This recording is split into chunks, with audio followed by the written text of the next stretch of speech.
রাফসান দা ছোট ভাইয়ের blue drink কিন্তু বিএসটিআই অনুমোদন ছিল না বলে মার্কেট আউট হয়ে গেছিল, বাট রিসেন্টলি দেখলাম রাফসান দা ছোট ভাই আবারও তার ব্লু লঞ্চ করছে যেটা বিএসটিআই অনুমোদিত।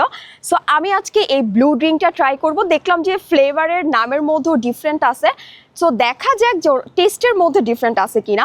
আমি পুরো মার্কেট ঘুরে একটাই ফ্লেভার পাইছি, বাট আমি ভিডিওতে দেখছিলাম এটার দুইটা ফ্লেভার আসছে। আজকে আমি যে ফ্লেভারটা ট্রাই করবো এটার নাম হচ্ছে ক্লাউডি লেমন লাইম। এইটার কালারটা হচ্ছে একদম ট্রান্সপারেন্ট কালার। 500 ml এর বোতলের প্রাইস হচ্ছে 60 টাকা। সো ট্রাই করি।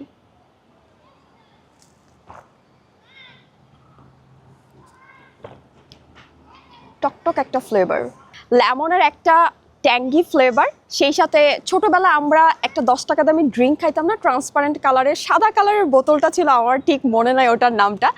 ঠিক ওই রকম টেস্ট আর সাথে একটু ট্যাঙ্গি, মানে লেমনের একটা ফ্লেভার মিক্স করলে যেটা হয় সেটা ওয়ান কাইন্ড অফ ওই যে লিচি ড্রিঙ্ক। সো লিচি ড্রিঙ্কের মধ্যে যদি আপনি লিচির ফ্লেভারটাকে মানে লিচির ফ্লেভারটার সাথে যদি আপনি একটু লেমনের ফ্লেভারটা অ্যাড করেন, তাহলে যেই ফ্লেভারটা ক্রিয়েট হবে আমার কাছে অনেকটা ওরকমই লাগছে।